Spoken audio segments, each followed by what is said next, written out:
So you mentioned in like the Gilmore and Jimmy Page, you worked with Gary Moore as well, something another incredible guitarist. And I think it was while you were with Gary Moore that you were spotted by the AC/DC guys. So tell me about that. How did you join AC/DC? And can you remember your audition? Did you have to do an audition for them? I remember it very well. Yes, I did an audition. They told me after that I was number 100. Oh wow. They told me after. They didn't tell me before. That would have been, and they were all top drummers all around the world. So they held auditions in America and in Britain. Drummers would ring up and say, "Look, don't tell my band, but I really want to try out with you guys." Because everybody wanted to be in AC/DC. Honestly, I know it sounds a bit strange now, but they did. People were queuing up Yeah, of course. to join the band in whatever capacity.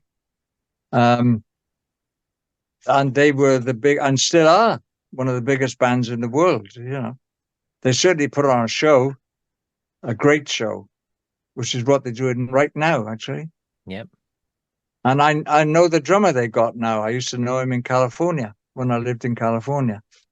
And I knew that he would do a great job for AC/DC. And people took that the wrong way. They said, "Oh, he's bitter. He's bitter. Listen to what he's saying." And I was saying, "Well, I know Matt. I know he's going to be great." That's all I was saying.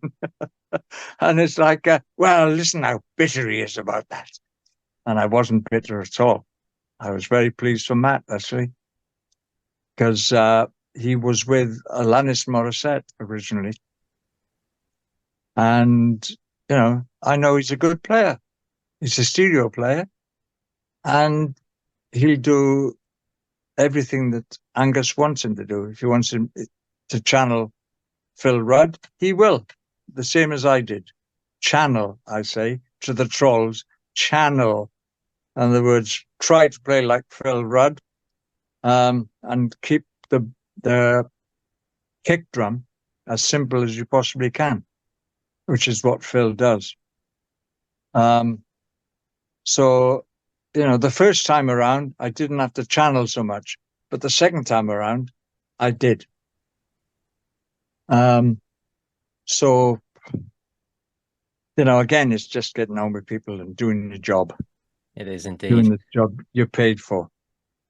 It is indeed. And in terms of AC/DC, I mean, there's loads of highlights from your time there. But one I want to ask you about is when you went to Russia, you went to Moscow and you played that huge festival. Was it 1 million people or something there when you guys performed? I mean, what do you remember from those days, from that event, from that whole thing? Well, the crowd just went over the horizon. It was in an unused airfield Yeah. in the middle of Moscow, and it was a free show, so you can imagine.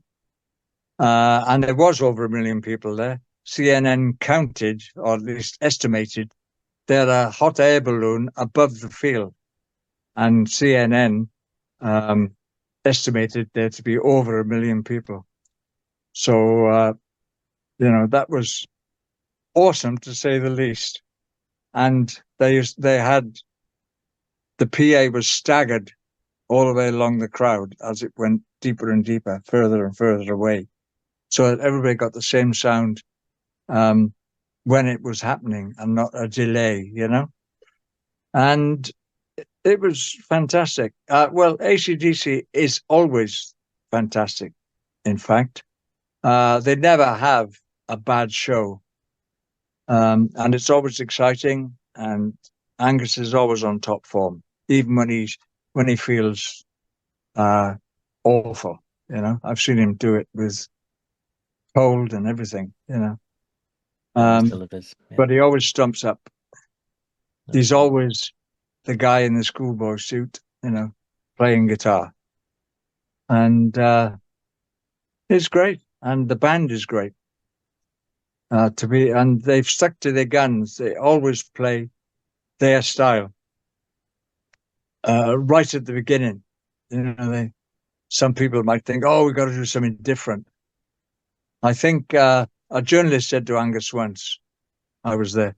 He said, "What do you say to people who say you've done 20 albums and they all sound the same?"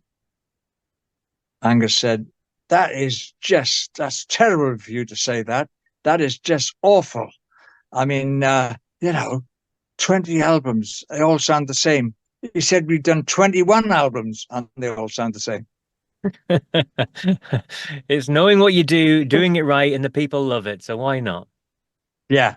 And, they were great. Malcolm was the backbone because he was the engine room. He was a genius at rhythm guitar. And I mean that. I've played with many rhythm guitarists. I mean, rhythm guitarists.